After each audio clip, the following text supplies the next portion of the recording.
Jackrabbit bolt.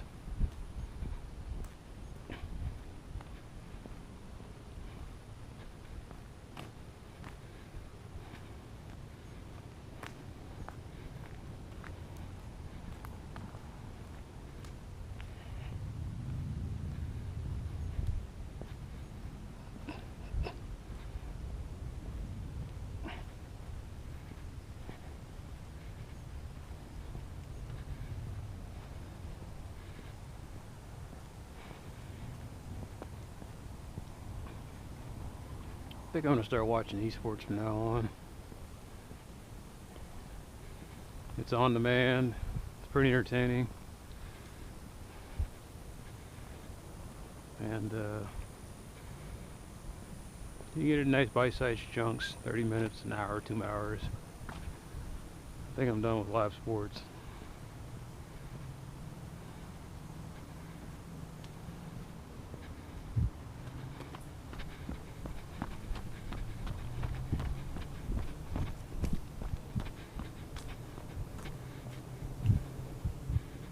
So far the greed hasn't made it dysfunctional. There's greed in it, but it's not like the major sports leagues where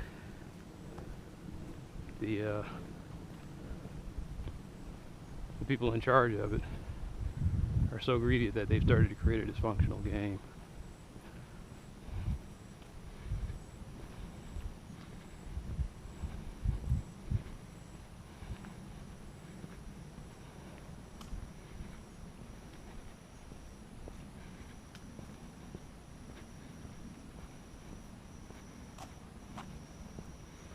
Maybe I'll watch a college football game every once in a while when there's an upset. I'll never watch another baseball game. I'll watch another pro football game. Maybe I'll watch basketball. I'll only watch basketball when it gets to the playoffs. Sitting there trying to figure out what channel my favorite sports teams are on is onerous.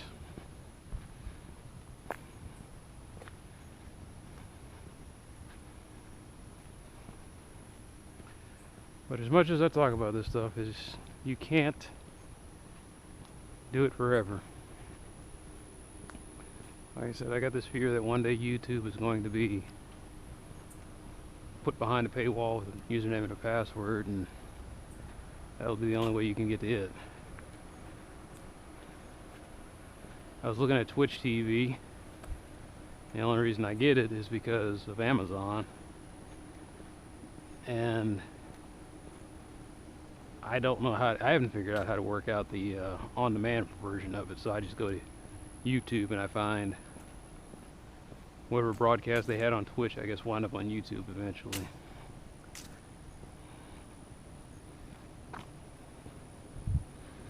So I started watching the Simulated Football League, and it's not bad. Watching some championship between Mexico City and Chicago. And I had this running back that was just trucking dudes like Larry Zonka.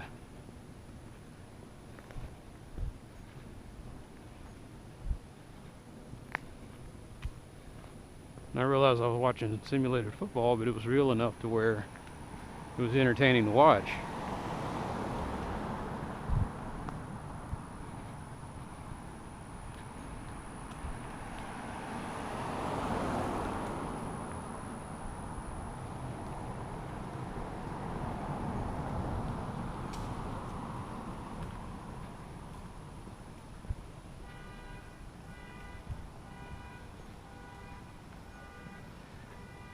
I don't know, we'll see how it goes.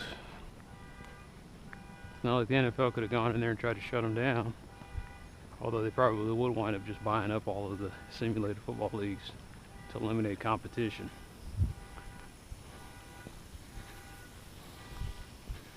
I'm sitting here watching the thing and they've got announcers on it.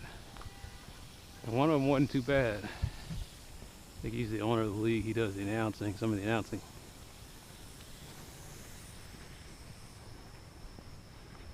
They had a former NFL running back, Ryan Moats, was on announcer duty. I was like, okay.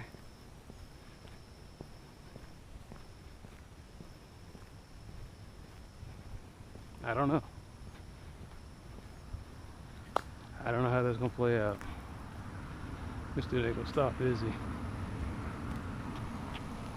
Nope. Well, I'm shocked. Jackass was going so fast, you know, I just figured he was gonna blow through it.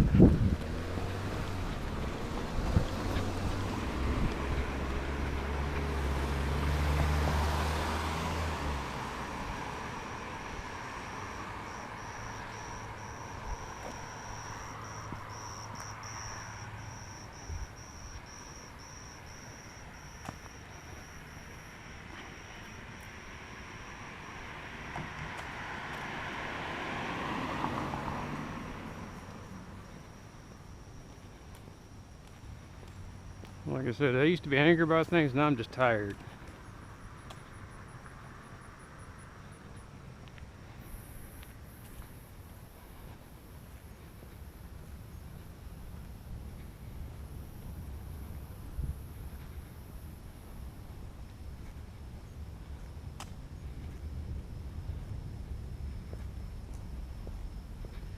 I'm sitting here and trying to buy a pair of replacement socks because I've been wearing the same socks for 20 years now.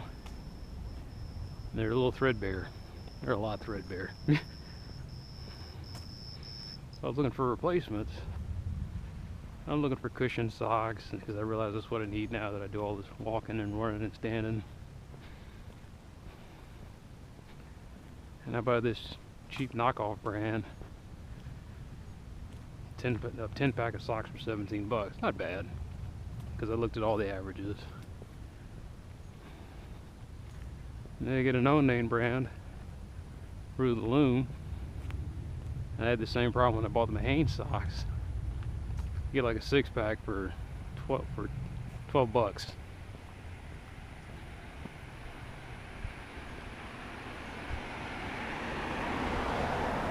And I buy the Fruit of the Loom and I buy the Hanes, and they say they're padded, quote unquote. And they're of a worse quality. I'm wearing them right now. They're of a worse quality than the ones I was wearing yesterday, which was the knockoff brand. Which I'm pretty sure was some Chinese company that you never heard of before. And yet now their stuff is better quality than the American stuff.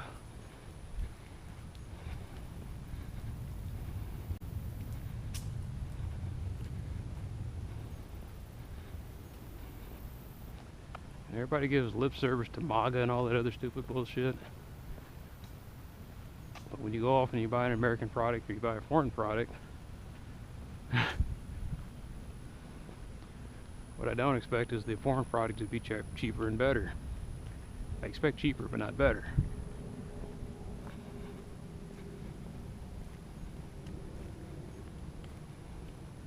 And it used to make me mad, now I'm just tired.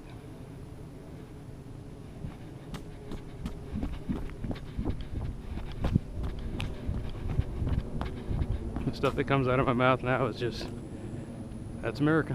I shrug my shoulders.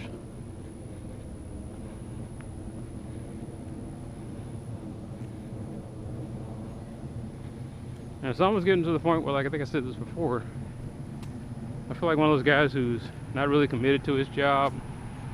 So it's not like he says anything good about his job, he just says, he goes, hey man, I just work here.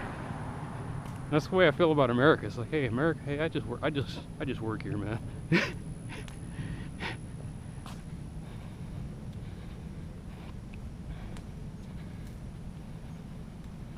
I got the feeling if I got a decent paying job in another country, I'd probably go to the other country.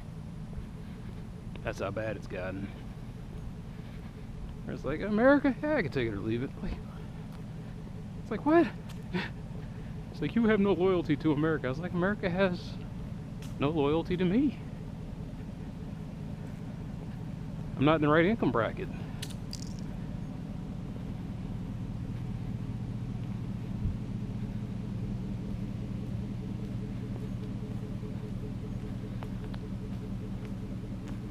I see stuff wrong now and it's just an apathy washes over me.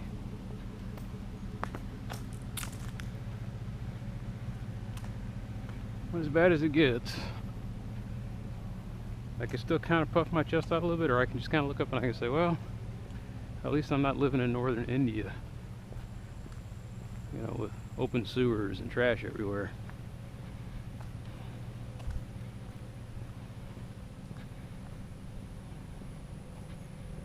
Some days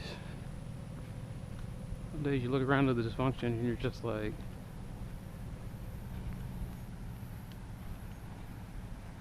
that may not be what we're better than, that may be where we're headed.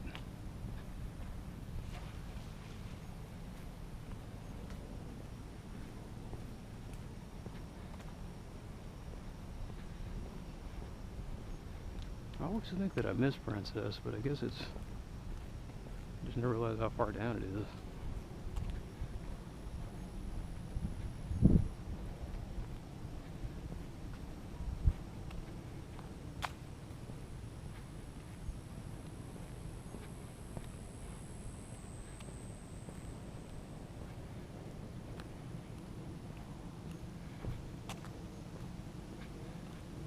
There it is. I just can't believe it comes right at. Yeah, it makes sense, that's right. Because when I used to go down Marsh, it's one street before the light.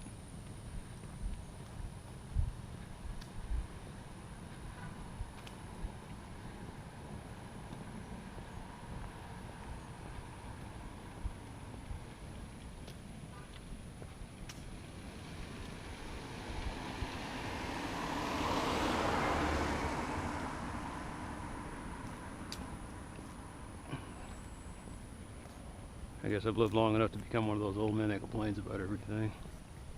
I remember when.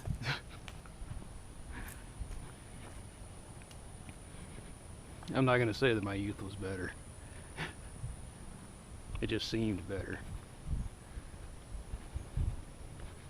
I started watching those old TV shows, they sucked. I started watching because I grew up at a time when America started sucking. And I grew up in the Reagan period. Everybody wants to sing the praises of St. Ronnie, but he ruined the country. This is not my opinion. This is not subjective. This is verifiable, objective fact. A lot of dudes got rich under Ronald Reagan, and it wasn't your everyday average American. He killed the middle class, let a bunch of stuff go overseas.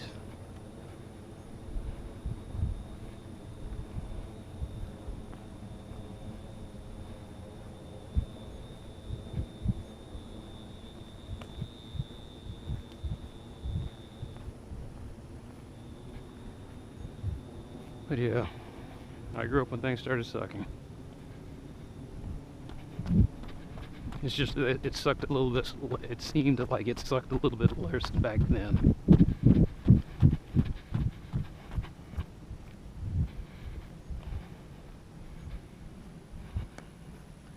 One thing that was cool about when I grew up, right around the time I was born, people used to get away with a whole lot more. I look at these kids today, man, and I'm just like, you're not taking any kind of medication that tempers your attitude, you better start, because any outburst, any flare of individuality, any oddball behaviors, you're marked for life. There are no second chances.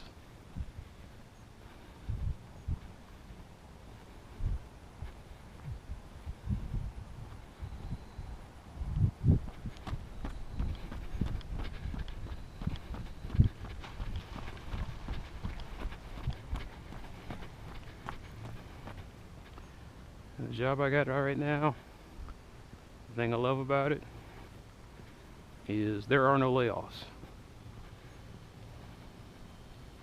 But if I lose this job, that's it. I'm not going back to the way it was, man. Let's work for 3 or 4 months, and then you're in unemployment. Try to find something else. Inconsistent employment patterns.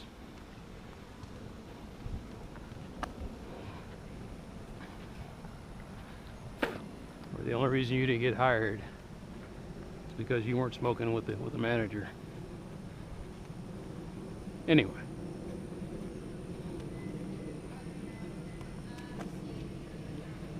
I know people are tired of hearing it, and I'm tired of talking about it.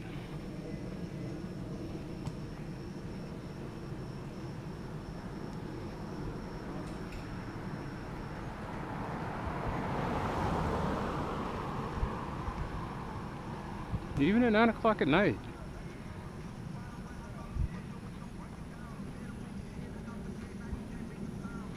Kids will go back to school next week.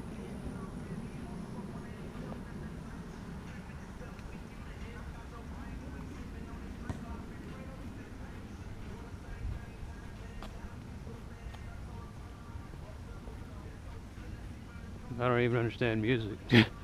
Once I can tell I got to be an old man, I'm just like, I just hear some guy rambling. And at least with the blues, you got the guitar and then the rest of the group. But nowadays, you ain't even got that.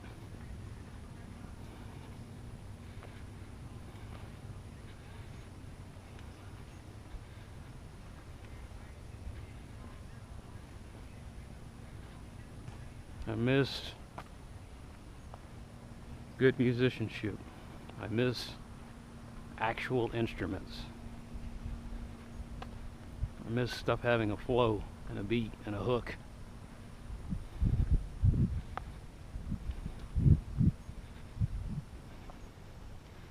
I miss songs with a message.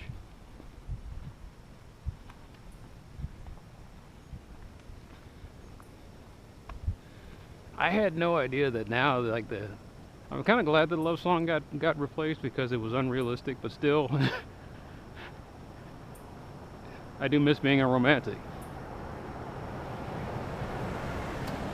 Like now the songs are just straight up freak songs. It's got a computer generated background music with some strings and maybe an artificial horn or saxophone. And then this dude talking about all the freaky things he wants to do to a girl. And I'd be disgusted except for the fact that I'm just laughing the whole time I'm listening to it. I was like, hey buddy, you're never going to get to do any of those things. But people, and I'm sitting there looking at the comments on YouTube, and I was like, oh yeah, this is some baby making music. And I was like, yeah, that's pretty much all it is. Love songs have been replaced with baby making songs. Are you complaining about that? It's just a hell of a gear change. I grew up in a Judeo-Christian, conservative, moralist background, so I'm having a hard time adapting. And the reason that I'm not too appalled about it is because I've had to for the last couple of years, I've had to challenge all the things that I was taught, all the things I've been regurgitating without thinking. I'm finding are factual bullshit.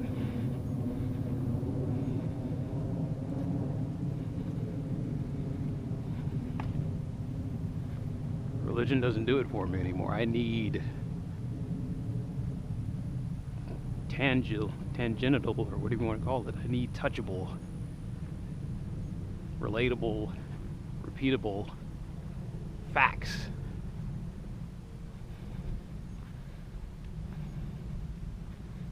And I'm not going to get that from religion, and I'm not going to get that from morality. Even some of the ethics that I had learned about, they're exploitable flaws. Plus, you're doing everything you're supposed to be doing, and then you see the people in charge not, and still getting rewarded, and you get nothing. It makes it really hard to champion the cause of morality and ethics at that point. You can fail, thousands of people get fired, and people commit suicide, and families get broke up, and you still get paid, and you don't go to jail. You know, there's a lot wrong with that picture. And okay, maybe not jail time, but something. If they were doing this for financial incentive, then fine them. We're not even doing that.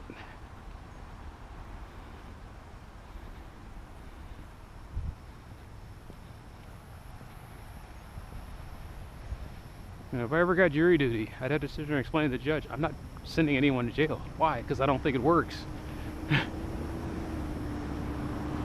And then you got the judge looking at you, well, it's not about if you think it works. It's about, can you follow the instructions? And the answer is no, no, Your Honor, I cannot.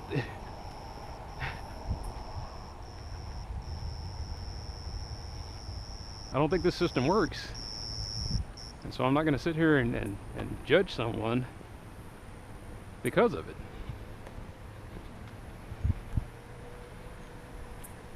I mean, these guys could be doing the worst things ever, but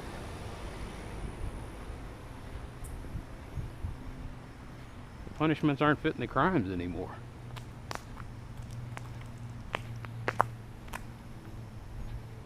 I'm thinking about all these nonviolent crimes that people are going down for. 15 years, life, for nonviolent offenses. I'm like, what the hell? And it costs $31,000 to house these dudes. And then you treat them like shit while they're in there. And the only time I want somebody to use jail is when you have to put the guy there because he's a threat to society. I don't believe in the punishment thing anymore.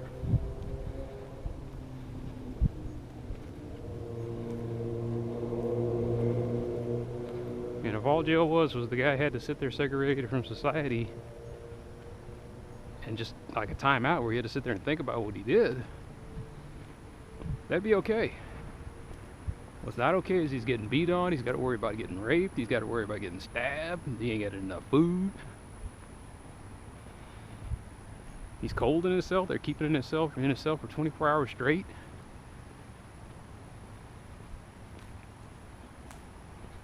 I don't believe in unnecessary suffering. Yeah, I know that's a flaw in my character. I believe in kill them quick or leave them alone. Don't sit here and try to project onto these people. Then the dude gets out and he's still paying for a sentence. Every time he goes to look for a job, every time he goes to try to live in a neighborhood. Anyway.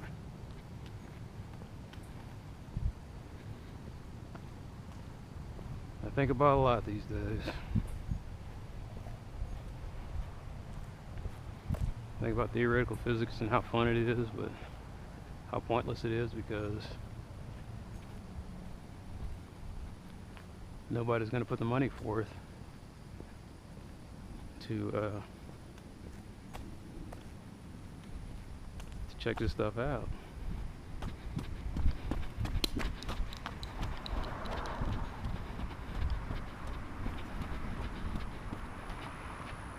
That was another byproduct of the Reagan era. No money for research and development.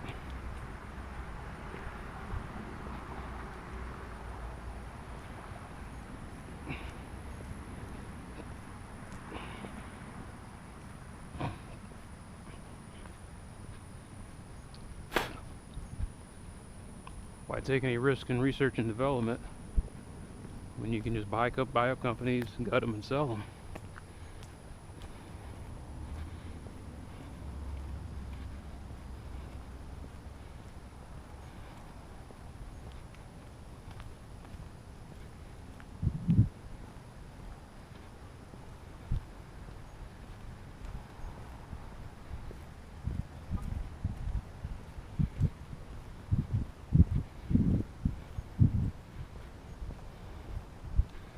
And it's a sad thing because I was talking about Reagan earlier, and he dies, and they had this big funeral, and they're rah rah, and they're talking about naming stuff after him and shit, putting his face on Rushmore. The guy's probably going to die in the next 10 years. There's a guy that's going to die in the next 10 years who Reagan took his credit for. Gorbachev will die, and the world will be like, Gorbachev died. The guy who really ended the Cold War. The guy who got in here and said, you know what, enough's enough. It's like the Soviet Union doesn't have the money, time, or effort to police everybody. It's like everything's open now.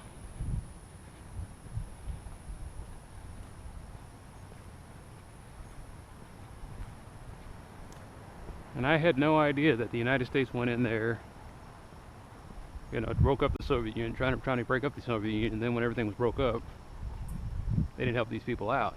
Like, you wanted these people to embrace democracy. They were embracing democracy, and what did you do? Well, laissez-faire. You know, the markets will take care of themselves. Then proceeded to go in there with the IMF and really screw these people over royally.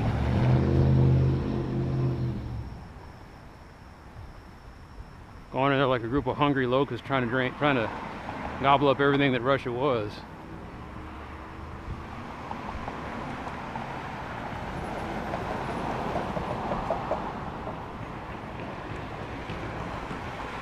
And then get mad when the strong man that Russia rallied behind was not a guy you could control.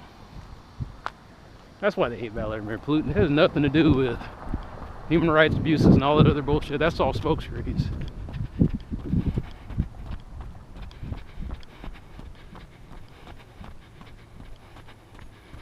Follow the money. Putin's got a tight hand on the money.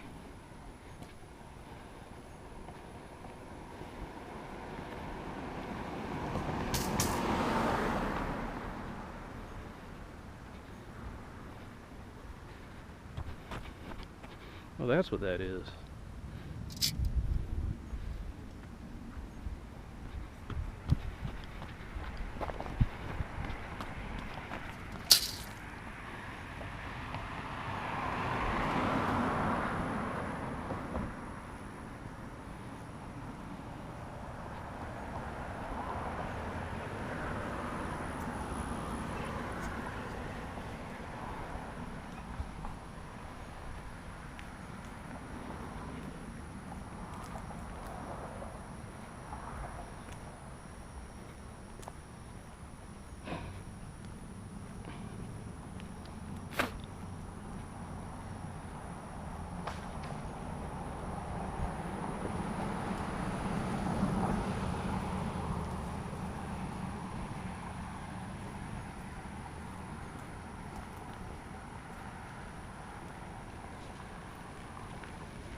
The reason why I don't say that other stuff matters about the human rights abuses and everything else is this country and a lot of other people trying to make a lot of money don't seem to care about those things when they're happening in other countries with dictatorships. So why care when it's Russia?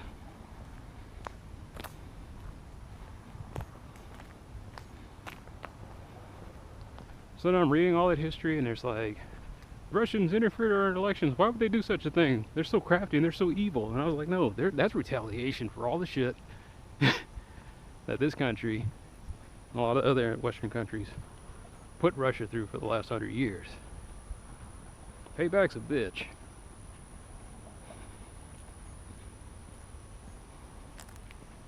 And I'm realizing that the United States is getting a lot of stuff that it deserves. I mean, it's like, I'm keep thinking that the United States is an innocent victim in this, and the facts aren't pointing to that.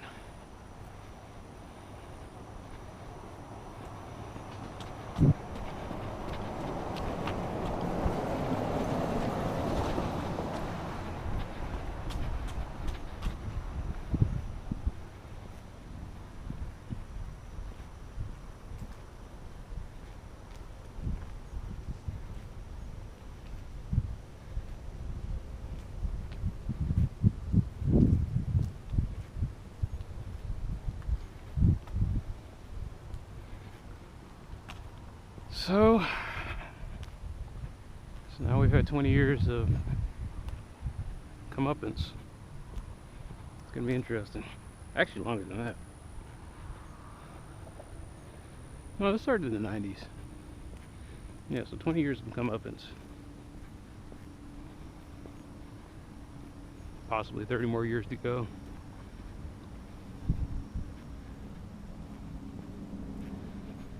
Thankfully, I don't think I'll be alive when all that's going on. As selfish as that sounds. I had no hand in it. I had no control over it. It's weird when you're told to do the right thing. You try to rally people around, get them to do the right thing, and then they just look at you like, what are you all about? And I'm just like, we're supposed to be doing the right thing, right? No. Look out for yourself, Jack. Okay. There's no money in doing the right thing. Okay. You've been fed a John Wayne fantasy. Okay.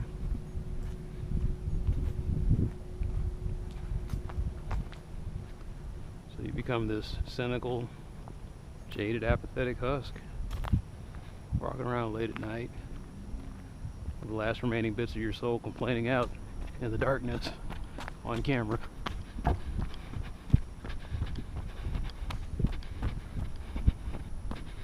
This is your therapy.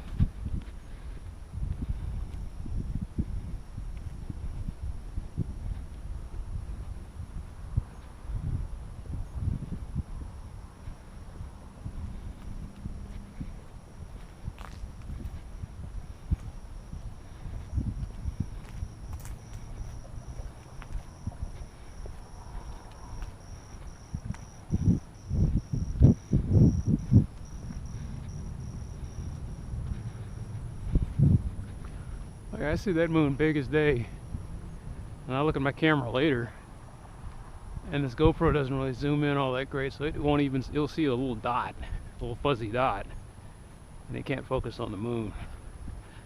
You can see the craters and shit. It's just cool.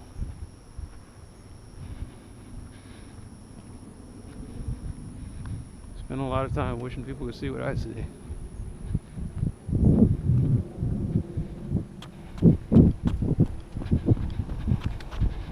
I can't wait until it gets colder. Of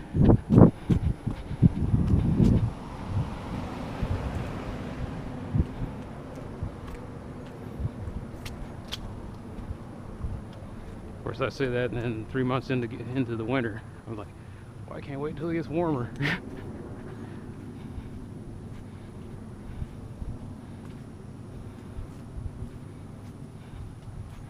Problem is, the best time of the year around here is right around April, May. But I'm so tired at that point, and there's no holidays, that I can't rightly enjoy it. I'm sitting there trying to figure out what to wear, and I'm just like, do I need to start bundling up my winter gear? Or, no, it's still 60 degrees out here. Drops down to 50.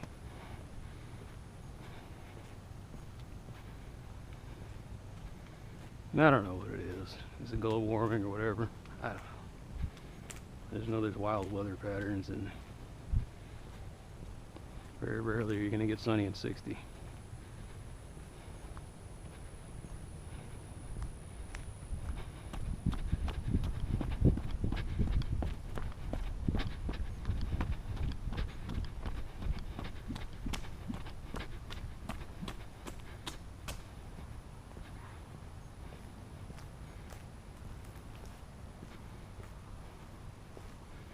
I've been needing new shoes for about 6 months now.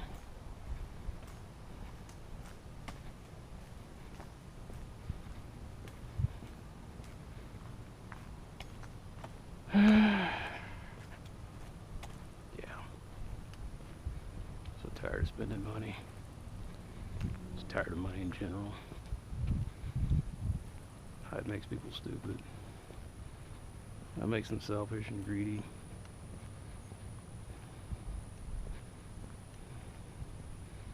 I used to play these RPGs, and in an RPG they try to, they try capitalism. They give you an economic system. Your guys are working, and they get gold pieces.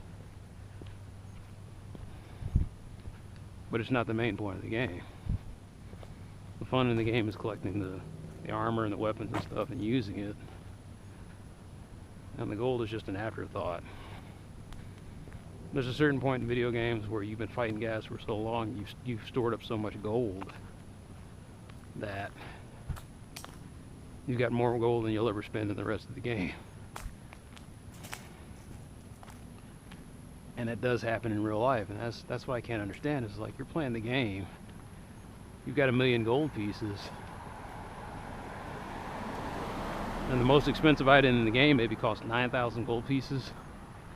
And you know, you got it for your entire party. You just will never need to spend the rest of your gold, loot your loot.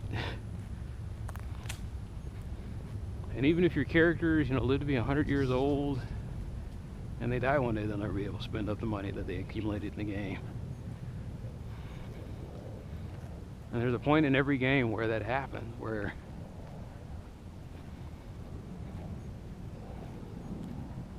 the amount of capital gains that you hold on to don't have any effect on the game from a certain point.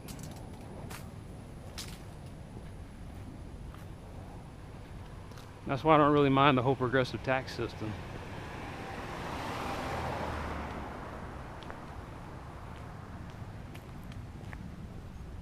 The guy says, "We only need this much money." Well, how are you to know how much I need? I'm just like, here we go.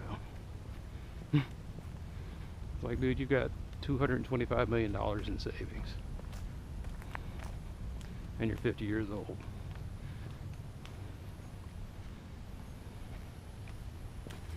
Then we're living in a time period where it's the funniest thing. I'm sitting here listening. I was trying to see it from the other side, from rich people's point of view. And their complaint is, what sucks about being rich is they can't spend it. Because when they spend it, people see what they have, and when people see what they have, there's either some anger, there's anger and resentment and bitterness, or there's opportunists that show up. So we got an interesting thing going on in this country where people have shit tons of money and they can't spend it because they have to be camouflaged rich. I think it's funny. What I do feel sorry for them though is when people find out you're rich and everybody's got their hand out and you don't know if people really like you or they just like your money. I can sympathize with that. I can recognize. I've been through a few scenarios like that. Not as a rich person, but as just somebody with money in general. Everybody wants a piece of you. I get tired of shredding all the junk mail I keep getting. I was like, I'm out of debt and you guys want me to get into more debt. Yes, buy a new car. No. You're pre-financed for this? No. If you go with our bank account, you'll get all of these rewards. No. You get our credit card, you'll get no.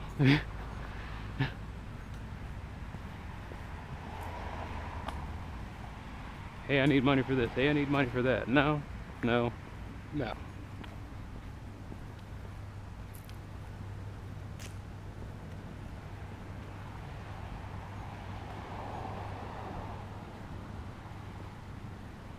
Reading stories about how rich people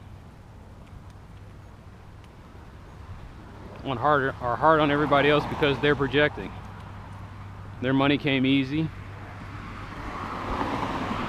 and they feel guilty about it, so they start making it hard for everyone else to get money.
Nah, I'm not regretting what I did on my vacation.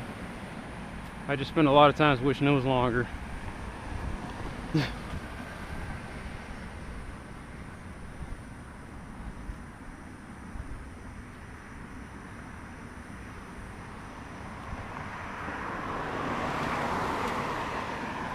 A lot of times I feel like I need a month.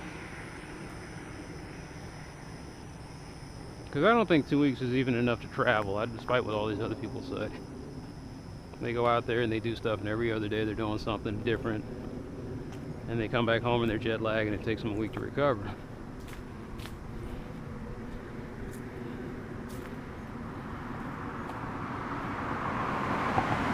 Whereas I'm saying, what if everybody had 3 months?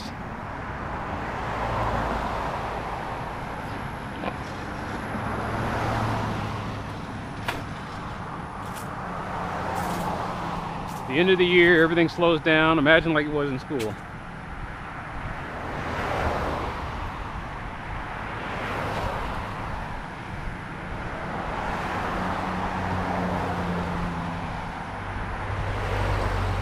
You catch up on your chores. You could take a couple weeks somewhere and actually go and have a real vacation.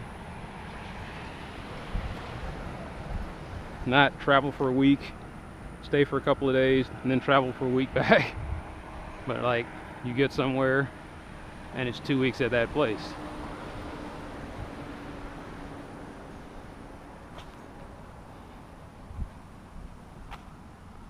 Three months is enough time to take a class.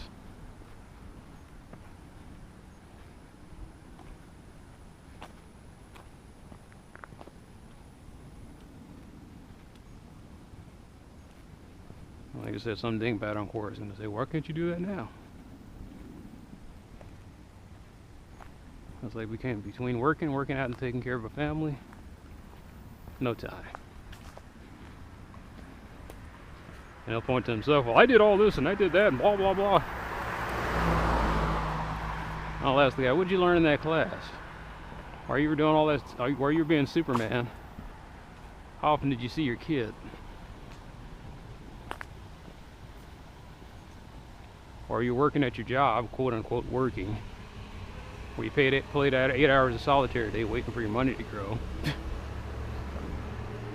How fulfilled did you actually feel in that job?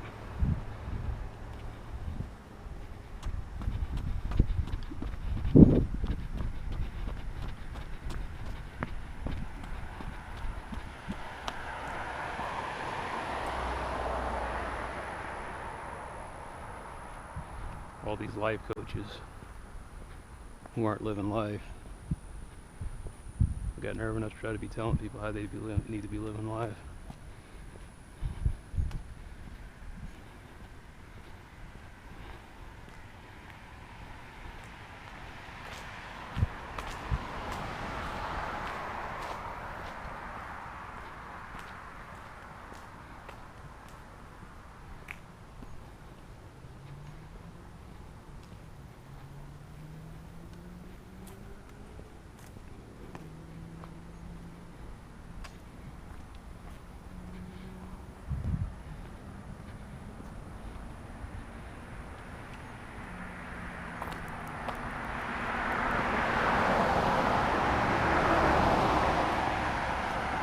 Sometimes I wonder the reason I always see these big piles of trash outside of these houses is because there's renters here,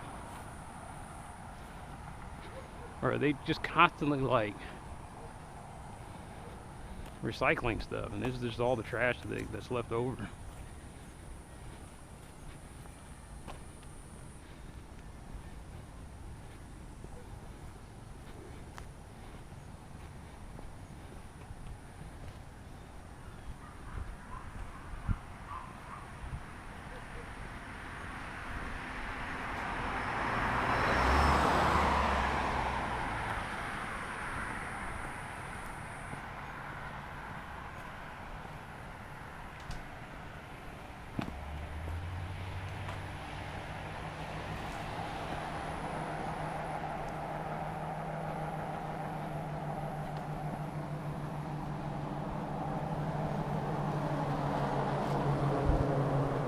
I was reading about that. They were talking about in the 90s, what the biggest employer wasn't GM or some factory, it was manpower.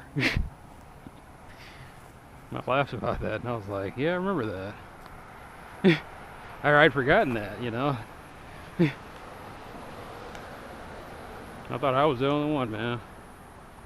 He'd work a temp job, be 8 to 5.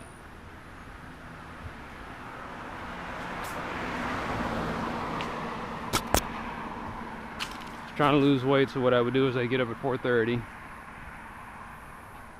I'd go walking at 5. Finish up around 6.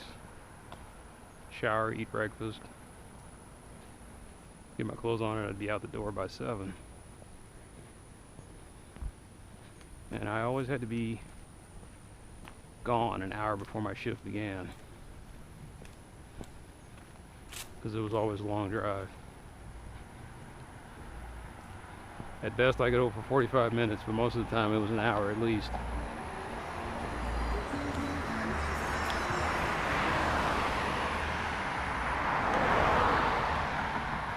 I'd work till 5, and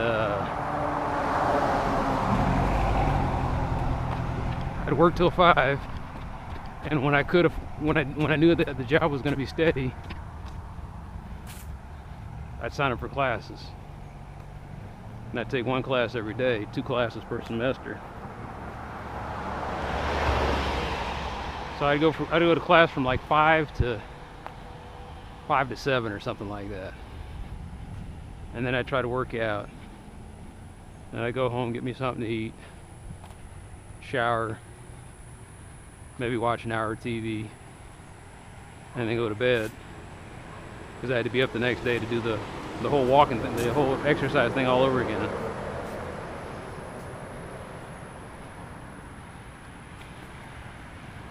Then Friday would come along, and once Friday was over, didn't have any classes, maybe I'd work out, go home, eat a pizza, watch TV, play some video games if I was lucky, go to bed late, wake up on a Saturday. That'd be my one day to do something I wanted to do, but most of the time it was just sleep in and kind of recover. And then Sunday you had to get back to get ready for the grind again. Try to get your laundry done, clean up, chores. And then you waste an hour or 2 hours in church. That kind of life sucks. Like, what would you recommend? Yeah, a lot of assholes out here tonight. What would I recommend?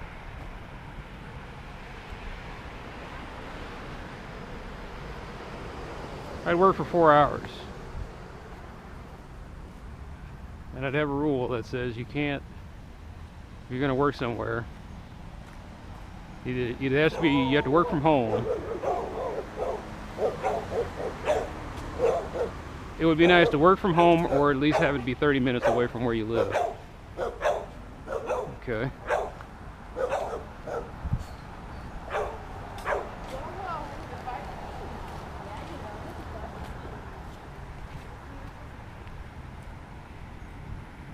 No, it's almost 11 o'clock. I got a late start. I started at 9. Anyway.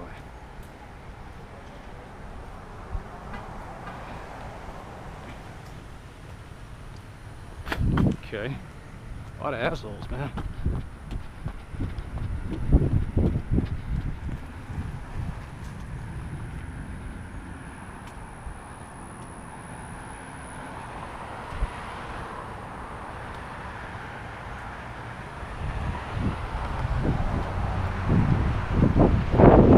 That's weird. It's like all 4 of them. It's like the entire intersection was red.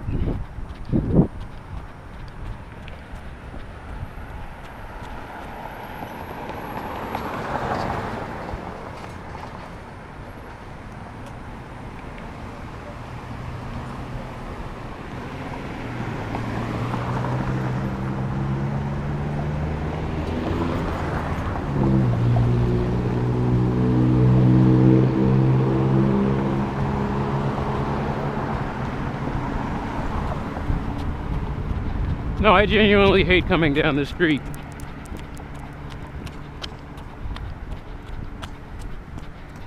But it's the only safe, unbroken sidewalk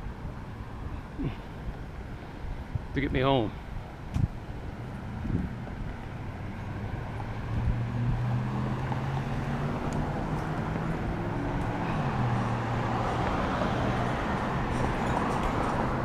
But yeah, the way I would want to do it is, if I could work 3 12-hour shifts and just work 36 hours a week, or 4 8-hour shifts and work 32 hours a week, or work 5 4-hour shifts and work 20 hours a week, I'd rather be doing that.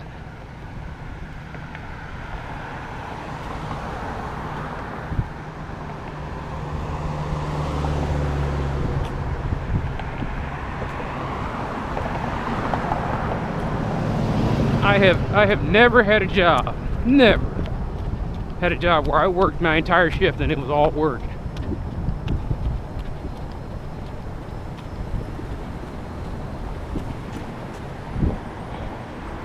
And that's not because I was lazy, that was because the place is so dysfunctional. There wasn't enough work for you to be there for the entire shift. But they scheduled you there just in case. I work factory jobs. It takes an hour before you can get started on the floor. And then when you used to start working, we'd run out of stuff because the company was constantly trying to save money left and right and didn't ship enough units.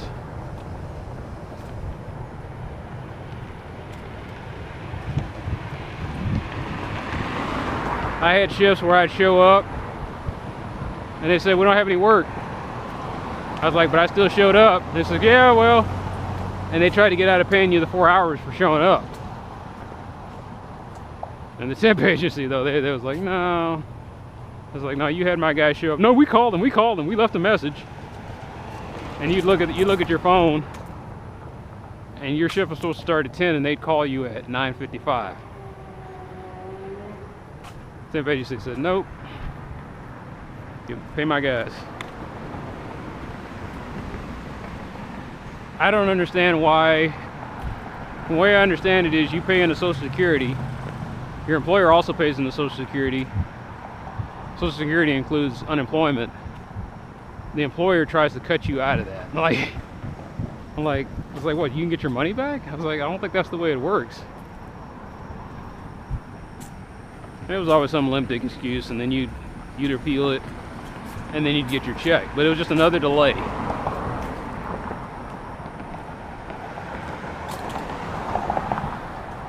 But anyway, I never had a job where I worked the entire shift. Worked tech support jobs. It may be 4 hours of actual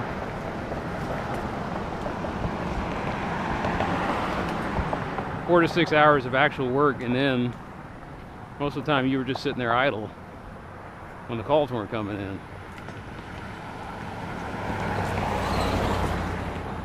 Even still, even while you're doing the job, while you're talking to some customer, he's doing something. You're waiting around. And you're waiting for software to do something, or you're waiting for him to figure out where the on switch is.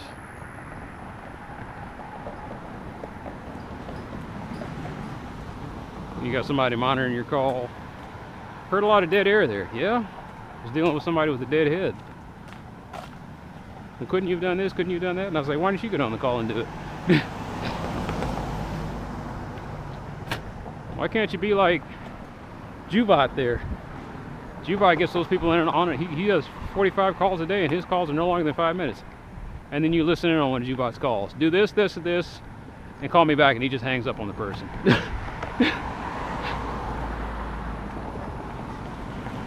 And you're like, oh yeah, I'm well aware of what Jubot does. I'm the one who has to catch his calls and then fix what Jubot did or didn't do.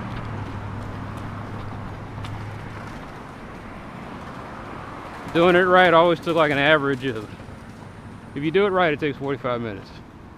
And what I mean doing it right is you listen to what they're telling you, you troubleshoot, you fix the problem so that they don't call back again. If you do everything right, it takes on average 45 minutes.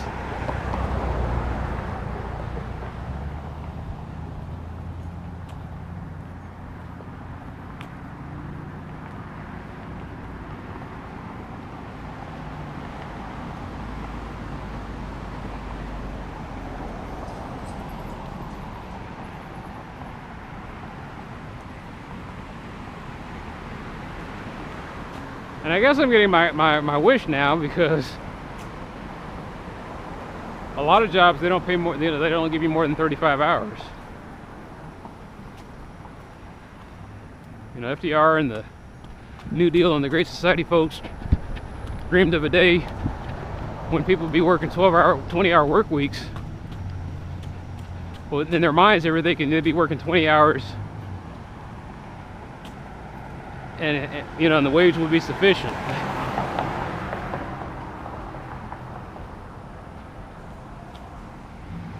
When it's 20 hours set for minimum wage, not so much.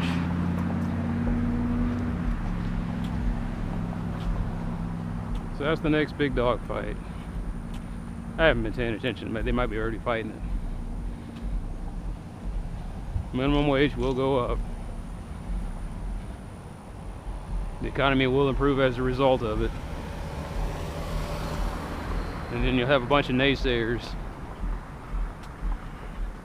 try to contradict that.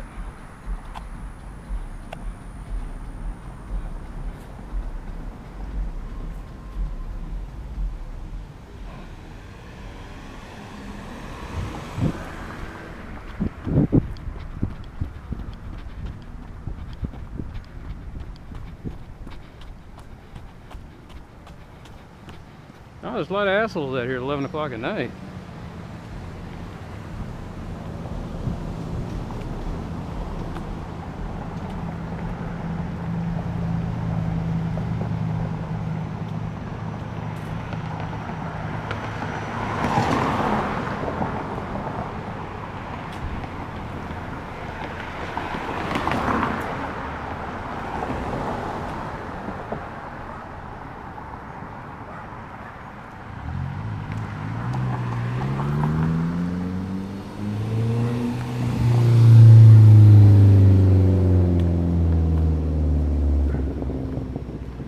Yeah, I'm trying to find a place that's a perfect blend of small town work ethic and schedule and flow. Actually, small town flow and big city convenience.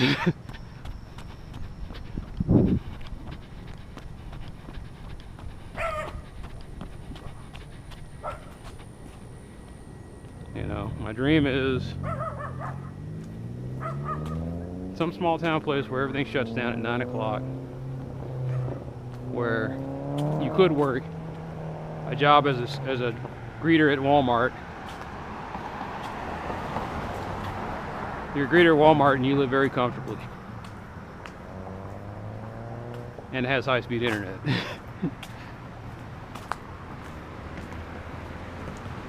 That's about all I'm looking for.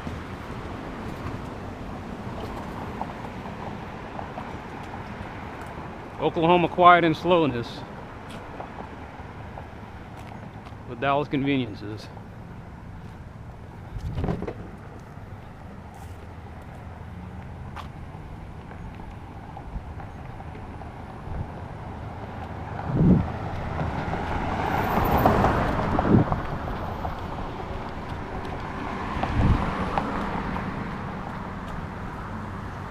And where you find that is, you find that in places where the population's about 700,000. At least that's how it used to be. Place to have a population of 700,000 people. Your average home price was like $50,000, $70,000. And apartments were like $400 a month for rent.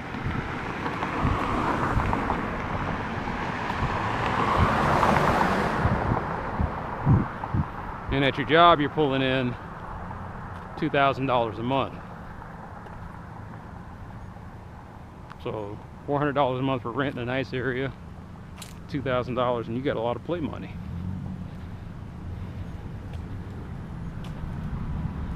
On top of that, there was an infrastructure. Maybe they didn't have great nightclubs, but you didn't care about that. There was a Pizza Hut that stayed open until midnight.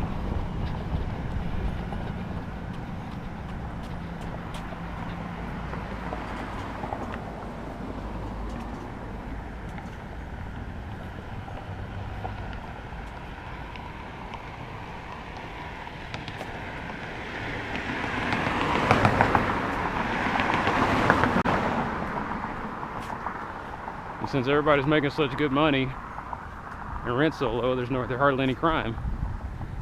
So me walking around here like this at 9 o'clock at night,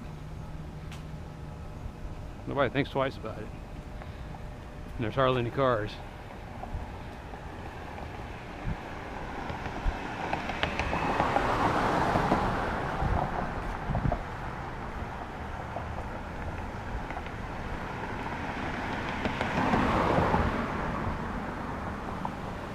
But there are 7.7 million people.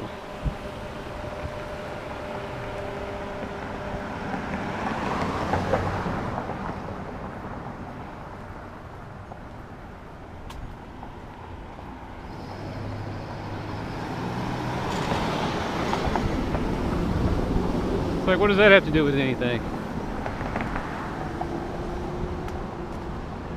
7.7 billion people.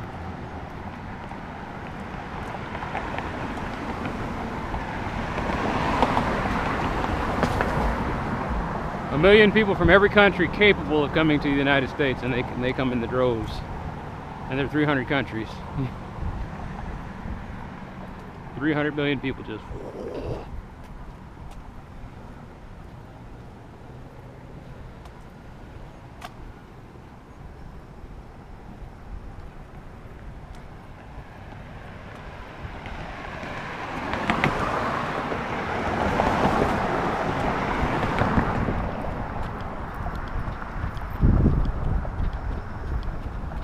They don't necessarily work harder than you, but they do work cheaper.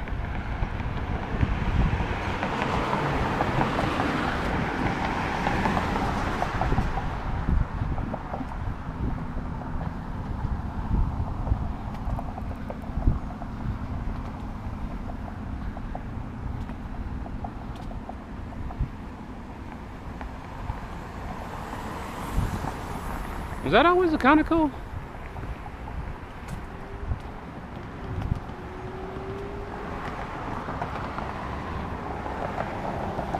No, I think it was like a mom and pop. I don't know. I can't keep up anymore.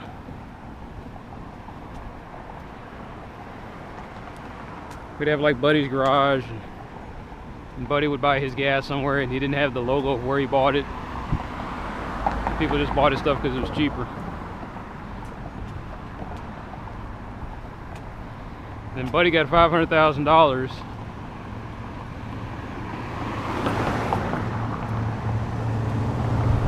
Had $500,000 from Walmart to move out. He took the money and ran. And I'm not making up names. There was a guy named Buddy. Didn't tell everybody how much money he made, but later it was revealed.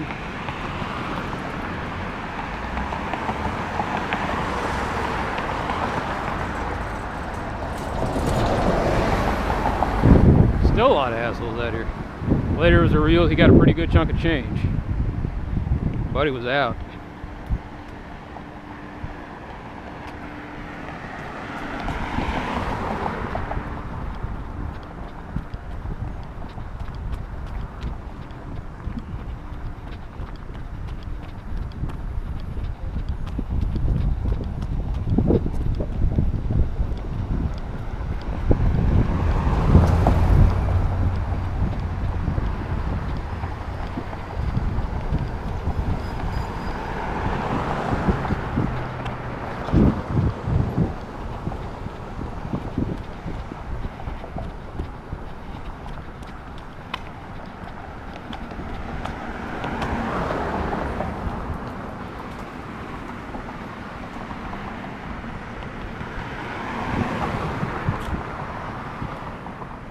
Problem is, it's 100 degrees out here.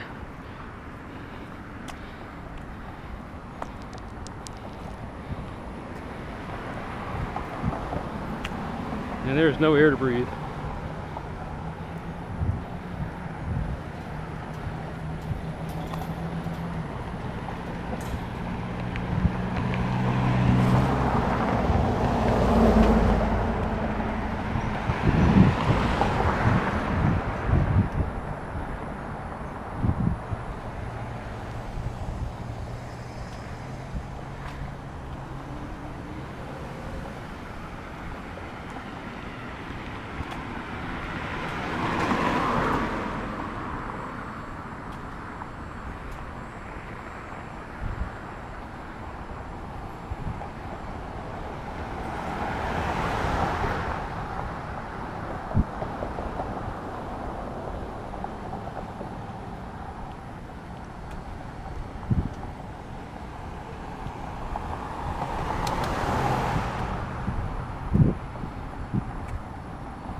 Yep, time to take your bets. How long do you think Shoe Palace is going to last? Maybe a year and a half. Problem with Shoe Palace is it doesn't have the right brand names up there. It's got the swoosh and the Jumpman and all that other shit. People around here don't buy that. That was a place that sold boots.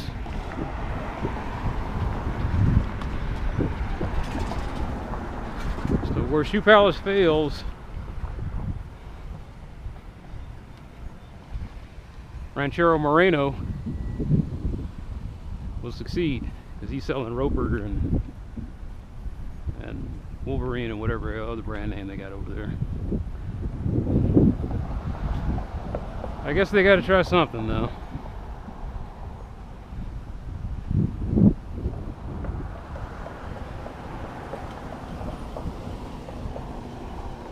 This is not the neighborhood for Shoe Palace. Not yet, anyway.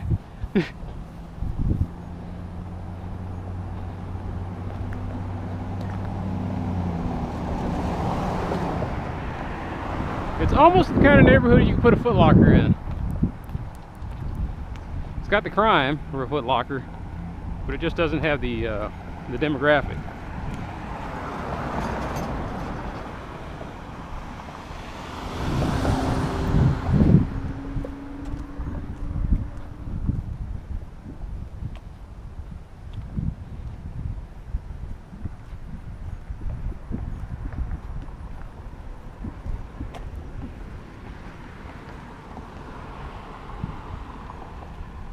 I guess they started tearing this up too. It's amazing. This place can put a person in the ground in one afternoon, and they can't build a sidewalk in 2 months.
I wonder if it's just age or heat or what. I don't know. All I know is I can't do 6 miles like I used to.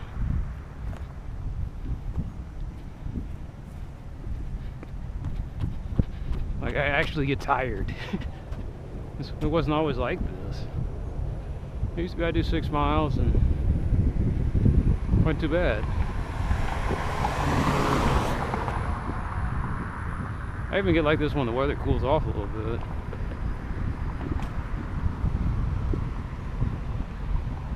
It used to be every week I'd be fired up and having fun doing this. And now that happens once every blue moon.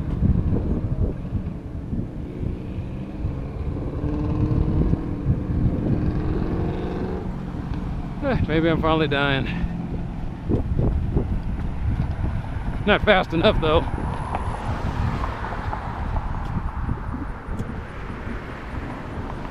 Like I said before, I'm hoping for a quick death, but I got a feeling it's just going to be like 3 weeks of just long, drawn out annoyance. Looking at doctors, well, we can do this and we try that, and I was like, just let me go, you stupid son of a bitch. Clearly this man is delirious. Who's got power of attorney? Mom and Dad are trying to keep me alive as long as possible, and I'm just hating them every day.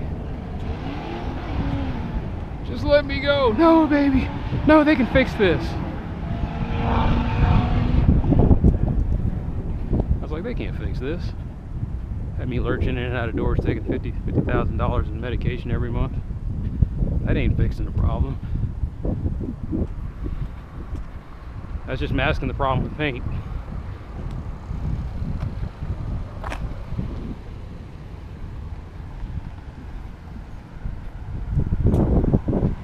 I hope it's quick.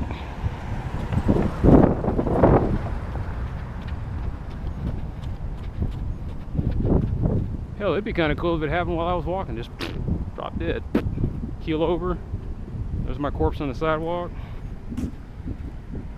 Some dude just a couple of people look at me. 2 hours later, maybe somebody calls in and the next thing I'm stone dead.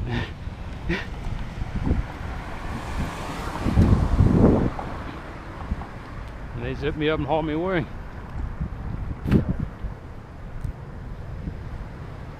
Part that sucks though is I used to think that they said it costs $300 to cremate somebody. And the misleading data on that is, yes, it costs the city $300 to cremate someone. The city has the facilities, the city has the furnaces, the city has the cardboard containers to cremate people. But a funeral home, those sorry sons of bitches, on average want to charge you $1,000.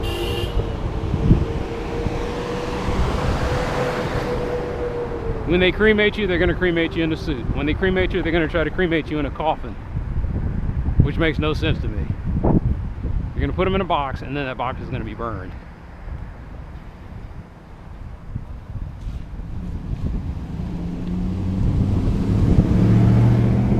Now, the cool thing is, if you live in the country, you don't have to do any of that stuff.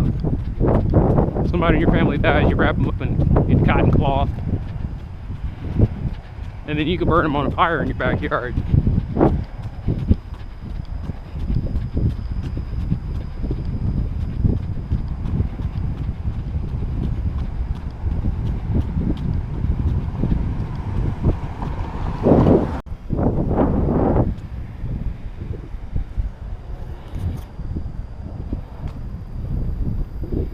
Can't do that in the city though. You can't burn anybody in the fire. All of a sudden the fire department and the police will show up. What are you doing back here? Cremating my mom?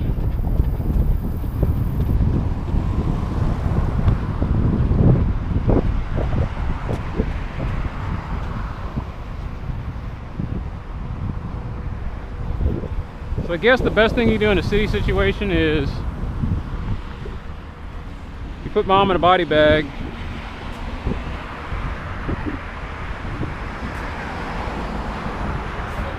you haul her out to your uncle's ranch or some relative of yours that lives out in the country. Cut down a few trees in their backyard, build you a nice big fire, and then you slow roast mom while reminiscing.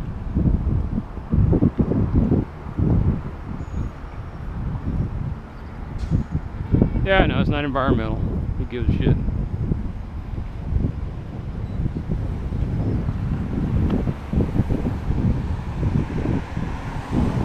I thought it was kind of neat though. They found a new way to bury people, and that was you take and you dip the body in liquid nitrogen, or you spray the body with liquid nitrogen, and then you violently shake it until it breaks into pieces.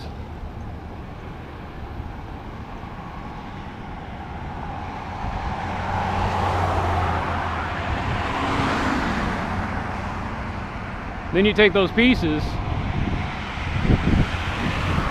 and you reduce the pressure in the container to the point where the liquid nitrogen and the water evaporate because of the reduced pressure. And then what that leaves is a pile of broken chemicals. Like they freeze dry a corpse. Freeze dry desiccated ground corpse, and it's more environmental, and now they get into the point where it's a fraction of the cost of cremation.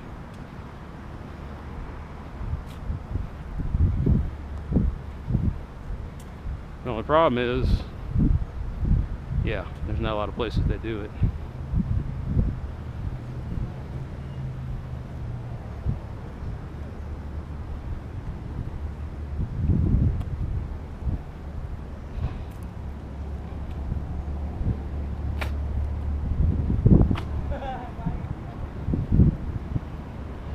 I know I'll be dead, but I'm still just pissed off with the fact that somebody's going to make money off of me after the fact.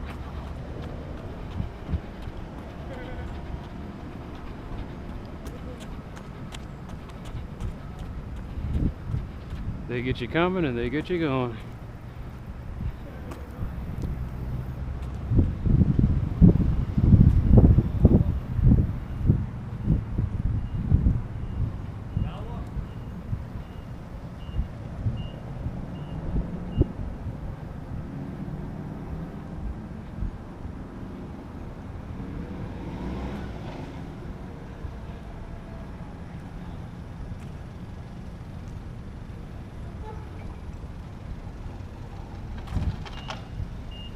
Sometimes I swear the city's busier at night than it is during the day.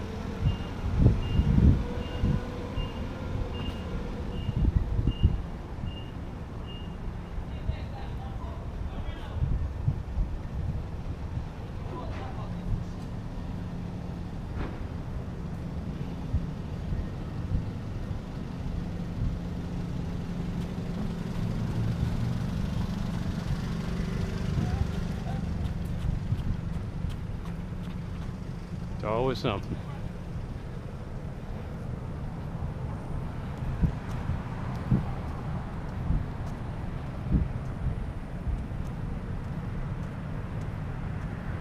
$7.7 billion, huh? Starting to see signs of it.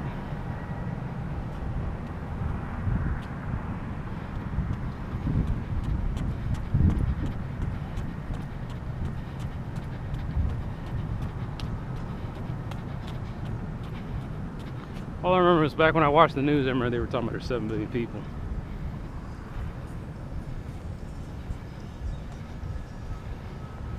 There's not somebody taking all the birth certificates of the world and crunching those numbers. They're just basing it on land mass and rates. They think they're 7.7 billion. Come on, jackass.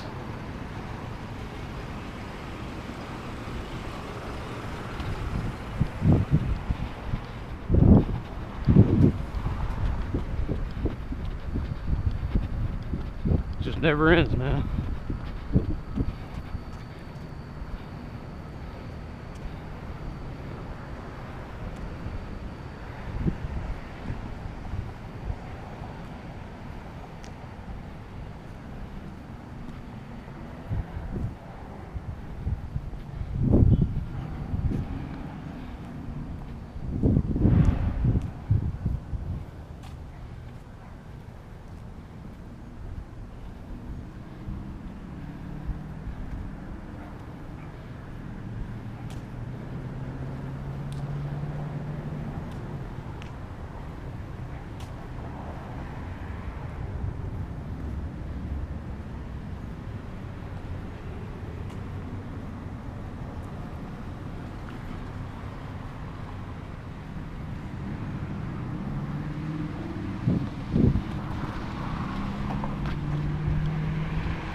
I'm kind of laughing. There's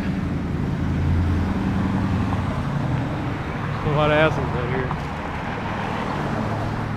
They had those lime green bikes all over the place. I was like, huh, I wonder how long it's gonna last in this neighborhood full of degenerates. Sure enough, I don't see any of those bikes anywhere anymore.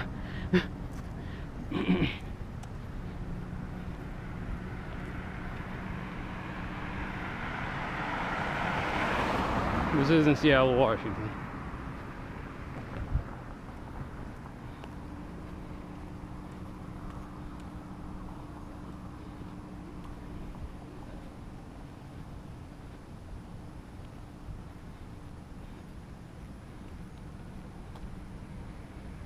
Like I said, this is a city of people that couldn't make it in bigger cities.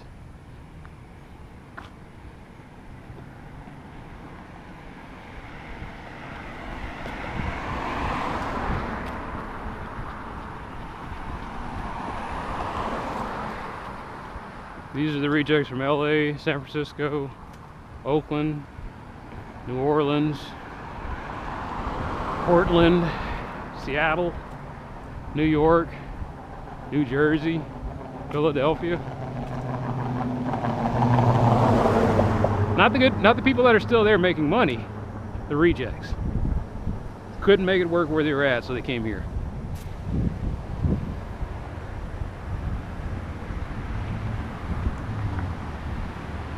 And then you take those people and you have this program structured for educated, civic-minded people to do rideshare. And I was like, the only reason it works in Europe is because the Europeans are educated and have socialism. It's not going to work here.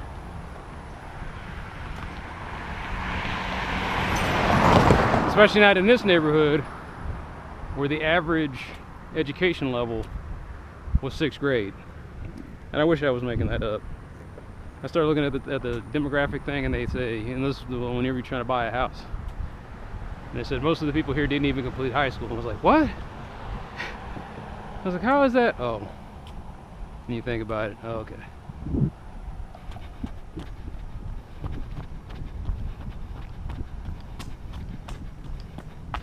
Then you drop in a bunch of bicycles and you say, okay, you can use these bicycles, but we're gonna use them on an honor system. They're like, oh yeah, sure.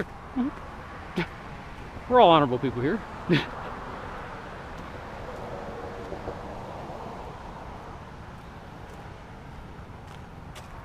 Was that earlier this year? Or that was last year, I think it was. I can't remember. I think it was last year. That bike sharing program, it ain't gonna work here. Not with these people. Please. They said they try so hard, but it just ain't gonna happen.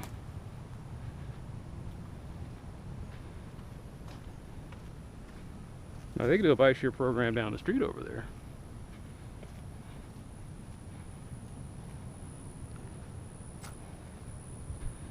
I don't know what parks they have over there, but if they had a big one, they could have done it.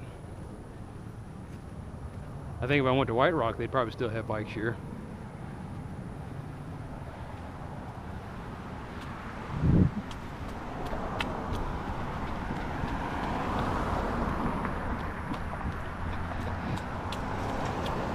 Did I say Bachman? I thought I said White Rock, but yeah, White Rock. Like I said, when you got fuck cars like that,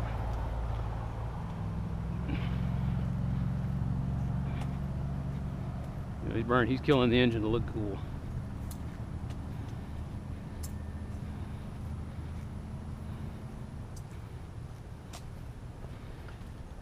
Those are the people you want. Yeah. The only libertarian paradise is one in which the cops are too busy to be dealing with you.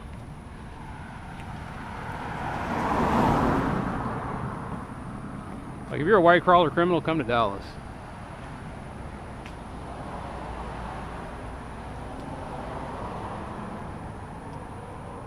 I mean, it's got everything you need. It's got low enforcement, high-speed internet,